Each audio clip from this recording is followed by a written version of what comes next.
polisi di Raja Malaysia. 2 orang Indonesia terbunuh. Itu sama saja menyatakan perang. 1 orang Indonesia terbunuh, itu menyatakan perang. Lebih kurang seminggu lepas, warga Indonesia mengamuk depan Kedutaan Besar Malaysia, baling najis, berdemonstrasi, menghamburkan kata-kata amarah. Kenapa? Ada yang kata ganyang Malaysia, ya. Saya tengok siang tadi satu video kononnya nak deklarasi perang ke atas Malaysia, ya. Kiranya berlaku perang, ya, Indonesia dengan Malaysia, Britain, ya, United Kingdom akan bersama Malaysia. Indonesia yang akan musnah apabila submarin nuklear United Kingdom turut bersama membela Malaysia, ya. Dan Malaysia juga telah dituduh cuba menyembunyikan perkara ini daripada pengetahuan orang luar di sana.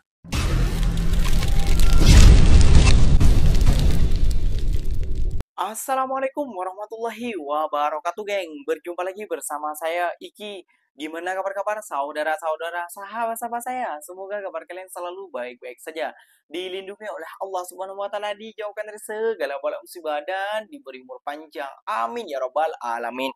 Oke, geng, seperti biasanya di video kali ini Ikinya akan ngereaction beberapa video yang telah di-tag maupun yang telah terjumpa di TikTok.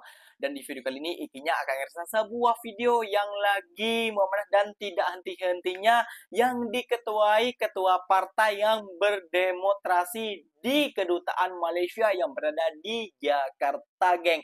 Dan dibantahlah ataupun disekolahkanlah oleh warga Malaysia, geng. Ini bukan cuma pemuda Malaysia saja yang menyekolahkan beliau, dan juga ada seorang angkal juga yang kasih paham dan bagi penjelasannya. Kalau sampean sampaikan yang Malaysia, pasti ada risiko tertentunya, tanggung sendiri akibatnya. Wah, kira-kira seperti apa sih videonya kok sampai uncle tuh mengucapkan hal kata-kata seperti itu kepada ketua partai ini, geng. Kayak gitu ya, geng, ya. Oke, nggak usah berlama-lama. Tentunya kalian sudah penasaran videonya seperti apa. Jom kita simak bersama-sama.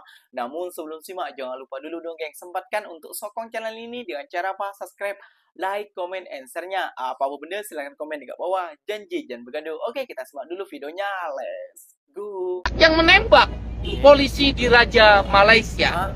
2 orang Indonesia terbunuh. Itu sama saja menyatakan perang. 1 orang Indonesia terbunuh, itu menyatakan perang. Terima kasih pada kawan-kawan media cetak, media online, dan media elektronik. Pada hari ini Partai Buruh dan FSPMI kembali turun ke jalan di depan Kedutaan Besar Malaysia.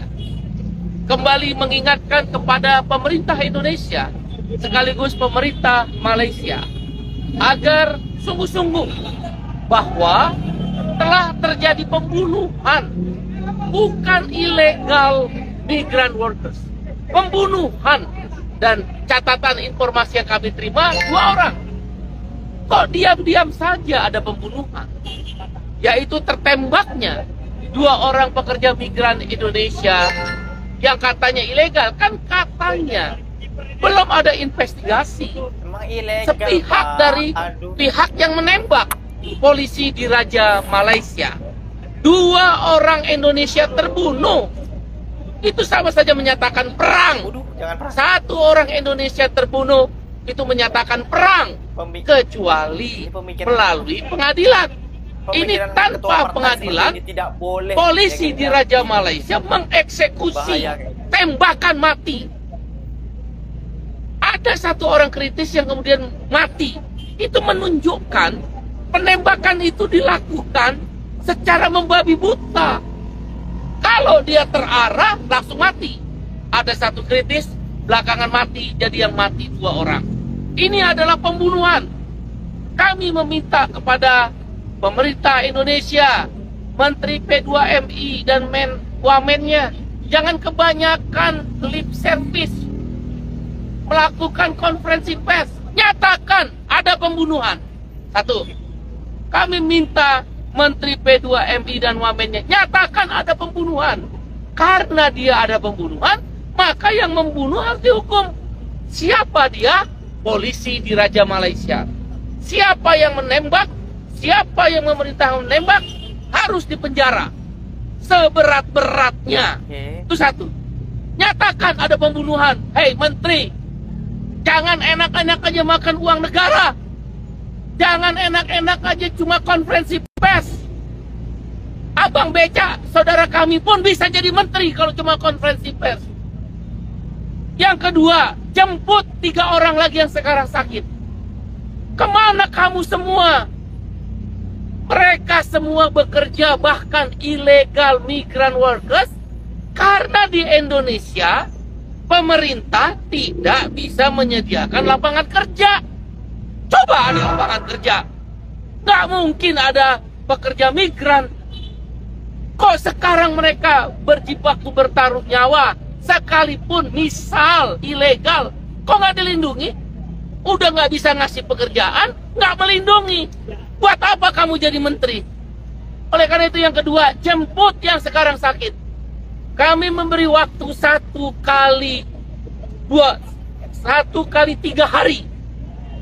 1 kali 3 hari kalau menteri nggak menjemput, kami kepung kantor menteri, kami kepung kantor daripada Kedubes Malaysia. Itu yang kedua. Yang ketiga, kami minta Menteri Luar Negeri atas nama pemerintah Indonesia membuat nota diplomatik yang lebih keras, yaitu meminta polisi yang membunuh untuk dihukum dan dipenjara. Umumkan seperti waktu Pak Kapolri bersama atas izin Presiden Prabowo mengumumkan pemecatan oknum-oknum polisi yang merekayasa narkoba dalam satu pentas musik warga Malaysia. Kenapa kamu Malaysia nggak melakukan hal yang sama?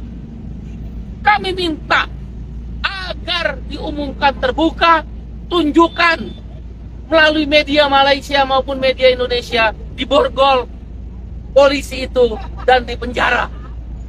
Itu 3 tuntutan kami. Dan yang terakhir, kami minta Menteri P2MI dan Wamennya dievaluasi. Kebanyakan lip service, hadir ke talk show. Kenapa nggak ke Malaysia? Takut? Kalau kamu takut, jangan jadi menteri. Ngapain talk show ke TV, talk show ke radio, bikin konferensi pers? Tugasmu jemput 3 orang sekarang. Apa yang dibicarakan? 2 orang sudah mati. Kamu biarkan begitu saja. Bila mana dalam 1 kali 3 hari pemerintah Indonesia khususnya Menteri dan Wamen P2MI tidak mengambil langkah-langkah dan memulangkan 3 orang yang masih dalam keadaan sakit, maka kami bisa pastikan mengepung kantor Menteri P2MI dan Kedubes Malaysia setiap hari. Kami percaya Bapak Prabowo waktu sebelum jadi presiden saja memulangkan dengan uangnya sendiri. Kasus Bona, ingat nggak kawan-kawan media? Beliau sewa pengacara termahal di Malaysia. Beliau bela. Bahkan ketika menang, Presiden Prabowo menjemput Bona, seorang TKI yang mau dihukum mati karena berjuang. Karena mereka itu para migran workers atau kita kenal dengan TKI sedang berjuang untuk meraih devisa. Lebih dari 80 triliun devisa dari TKI. Sekarang mana balasanmu untuk mereka yang telah memberikan devisa 80 triliun? Jadi kayak gini ya Pak, apakah kayak gitu ya Yang ya? Polisi Malaysia sedang melakukan siasat. Nah, apa tuh siasat? Dia tidak boleh menyangka ini itulah.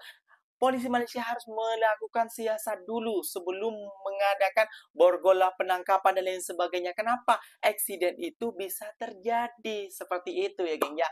Nah, ini menurut pandangan ikinya ataupun penglihatan ikinya. Ini apa namanya ya?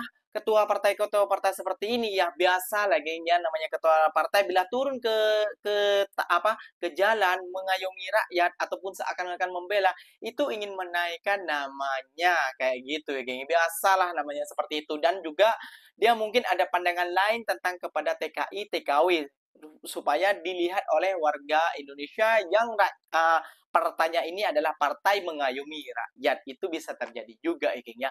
Oke, nggak usah berlama-lama, jom kita simak video abang dan akak dan pakcik ini yang menyekolahkan ketua partai Indonesia ini geng. Seperti apa? Jom kita simak. Lebih kurang seminggu lepas, warga Indonesia mengamuk-mengamuk depan kedutaan besar Malaysia, baling najis, berdemonstrasi, menghamburkan kata-kata amarah. Kenapa benda ni berlaku? Benda ni berlaku disebabkan satu kejadian tembakan yang melibatkan agensi penguatkuasaan maritim Malaysia APMM ke atas 4 orang yang dipercayai sebagai warga negara Indonesia yang berlaku dekat Tanjung Ru, Pantai Morik, Banting, Malaysia. Dalam kejadian tu, seorang telah terkorban dan 4 lagi telah mengalami kecederaan yang agak parah, dan warga Indonesia telah menuduh APMM kita ni menggunakan kekerasan melampau dalam menangani masalah ni. Apa cerita sebenarnya? Pertama sekali, Indonesia tuduh Malaysia cuba menyembunyikan perkara ni sampai rakyat dia mengamuk-ngamuk dekat sana. Sebenarnya perkara ni tak betul. Semenjak daripada isu ni berlaku, Kementerian Dalam Negeri PDRM telah memberikan kerjasama yang penuh kepada kedutaan Indonesia dekat Malaysia ni,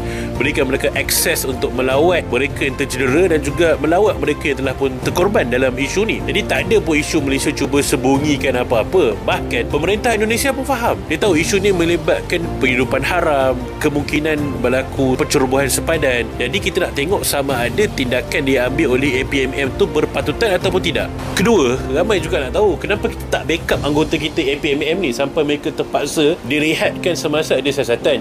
Jangan risau, bukan kita salahkan APMM. APMM ni agensi bawah KDN. Sudah tentulah KDN dan Menteri Dalam Negeri akan pastikan keselamatan dan kebajikan mereka terjaga. Cuma direhatkan sebab perkara ni sedang disiasat oleh polis.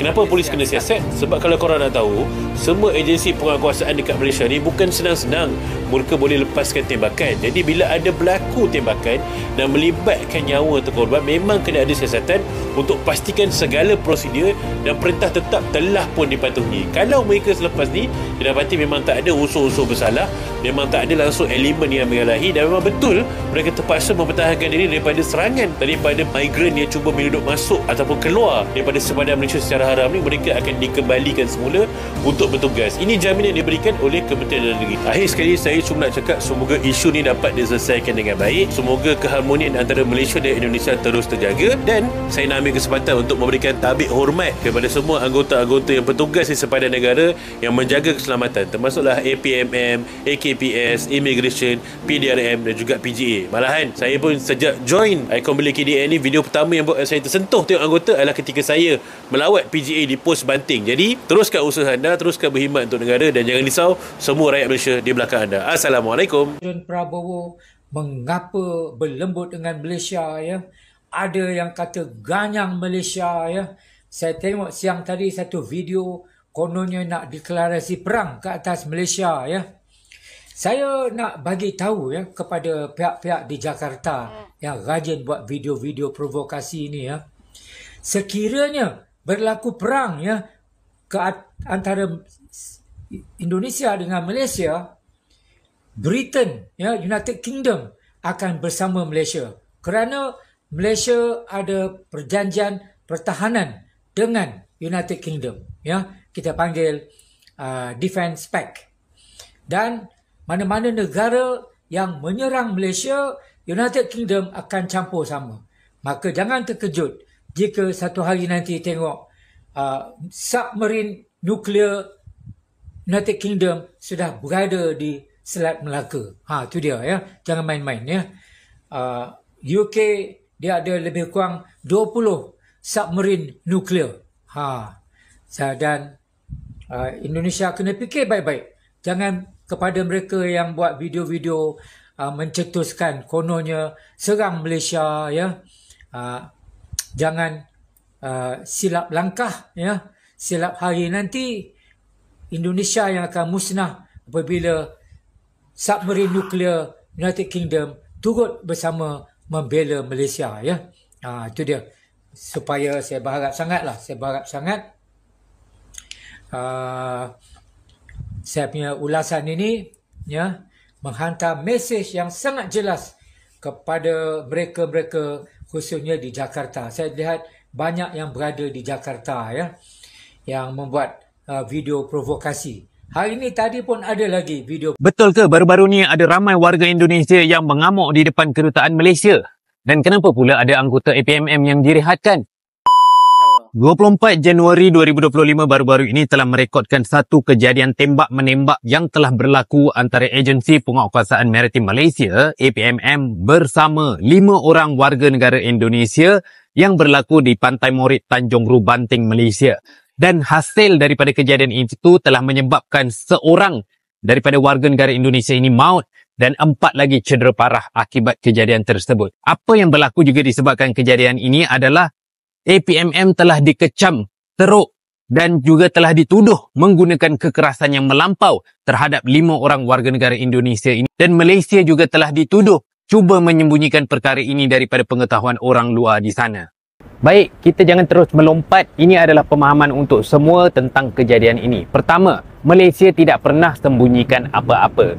Baik Agensi Penguatkuasaan Maritim Malaysia, Polis Diraja Malaysia maupun Kementerian Dalam Negeri sendiri yang telah pun dipimpin oleh Menteri Dalam Negeri Datuk Seri Saifuddin Nasution dalam isu ini telah memberikan kerjasama yang sepenuhnya kepada Kedutaan Indonesia dalam menjalankan siasatan dan melakukan perkara yang sepatutnya terhadap kejadian ini, yang mana Kedutaan Indonesia telah diberikan akses untuk melawat mereka yang tercedera, malahan juga warga negara Indonesia yang terkorban, serta menjalankan siasatan dan prosedur yang sepatutnya. Malahan Presiden Indonesia, Presiden Prabowo juga cakna dan faham akan kejadian yang berlaku dan telah menyeru untuk rakyat Indonesia juga tidak terus melompat dan membiarkan siasatan ini dijalankan demi memastikan keadaan ini tidak akan mengganggu gugat kedaulatan serta hubungan yang baik antara Malaysia dan Indonesia, kerana beliau sendiri faham yang mana isu ini berlaku disebabkan oleh penyeludupan haram serta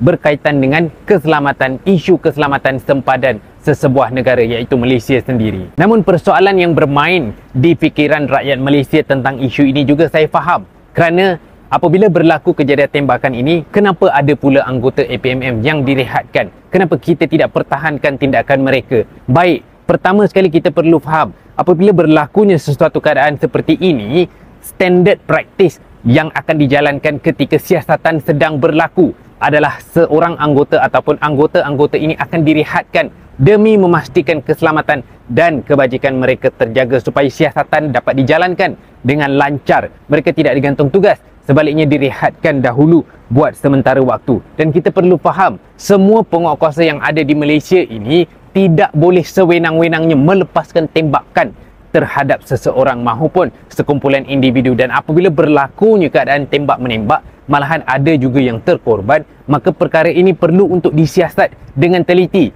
Kerana apa? Kita hendak pastikan supaya setiap prosedur dan perintah tetap yang telah pun dilaksanakan dipatuhi dengan baik dan bukan dilaksanakan secara sewenang-wenangnya. Dan sekiranya tiada sebarang masalah sepanjang siasatan ini dijalankan dan anggota ini terbukti menjalankan tanggungjawab mereka mengikut perintah tetap dan prosedur yang sepatutnya, maka mereka ini akan diberikan jaminan untuk kembali semula ditugaskan kepada tugasan mereka yang sepatutnya. Jadi pesan saya buat anda semua yang menonton video saya, baik warga negara Malaysia maupun Indonesia berkaitan dengan isu tembak-menembak ini, pertama, kita berikan peluang dan ruang buat semua anggota maupun agensi penguatkuasaan yang bertanggungjawab untuk menyiasat isu ini menjalankan tanggungjawab mereka. Kita berikan mereka peluang untuk memastikan semua keadaan dan aspek ini dijalankan dengan sebaik mungkin. Kita jangan terus melompat dan biarkan emosi mempengaruhi kita dalam melaksanakan sesuatu tindakan, dan jangan kita buat sesuatu tindakan di luar batasan, kerana ini akan menjejaskan hubungan yang baik antara Malaysia dan juga Indonesia. Kita hidup atas dasar yang betul perlu diteruskan. Nah geng, udah dengar sendiri kan? Jadi kita antara Indonesia dan Malaysia tidak mudah gampang tergoyang oleh influencer-influencer ataupun sekalian ketua partai tadi geng. Kayak gitu geng ya. Ganyang Malaysia berperang dengan Malaysia, itu mengajak perang dan lain sebagainya. Itu hanya ucapan-ucapan yang menurut ikinya tuduhan yang jahat. Kayak gitu ya geng ya. Tuduhan jahat kepada ini memprovokasi antara kedua negara saja, antara sesama rakyat Indonesia dan rakyat Malaysia. Jom kita berpikir sejenak dulu. Bapak tadi yang bilang bahwasannya itu tadi tidak ilegal, itu ilegal Pak, kayak gitu ya. Yang naik boot yang tidak mengikuti dokumen itu ilegal Pak. Itu sudah menceroboh ke kedaulatan negara Malaysia. Sama juga Pak, kalau apa orang-orang seperti Bangladesh, orang Rohingya mencerobah ke negara kita, pastinya ada seperti itu juga. Namun apa berbeda cara ya Pak ya. Mereka sudah sampai di sini di Indonesia, mungkin ada perlainan cara kayak gitu kayak ya. Dan itu adalah maritim Malaysia menjaga kedaulatan tanah mereka ataupun perairan mereka. Mungkin tak ada asap kalau tak ada api, Pak. Jadi kita sudah jelas ya geng ya, bila kedua negara ini berseteru, gak usah kita pandang terlalu besar, tidak usah kita panggal terlalu nanti kalau ada perperangan antara kedua satu sama lain, kita juga rakyat Indonesia dan rakyat Malaysia sama-sama susahnya geng kayak gitu. Jom kita perbaiki silaturahmi kita, saling menghormati satu sama lain, dan juga buat nih orang-orang Indonesia yang berada di Malaysia, tolonglah, tolong sekali ya. Kalian tuh kalau mau naik tongkang, kalau ingin pulang murah ya, pikir pakai ini dulu kayak gitu ya, geng. Ya, naik tongkang tuh berbahaya, geng. Udah berapa kali Kinya nasihati, banyak orang nasihati, namun kalian tuh pekok. Nanti kalau terjadi seperti ini, yang disalahkan siapa? Kerajaan Malaysia. Wah, ini paling pekoknya, geng ya. Oke, geng, mungkin videonya sampai di sini saja. Semoga video ini bermanfaat dan semoga kalian suka juga. So, apa benda silahkan tinggalkan jejak di kolom komentar. Ikinya pamit undur diri dulu. Wassalamualaikum warahmatullahi wabarakatuh, geng. Berjumpa lagi kita di mana di next video. Bye.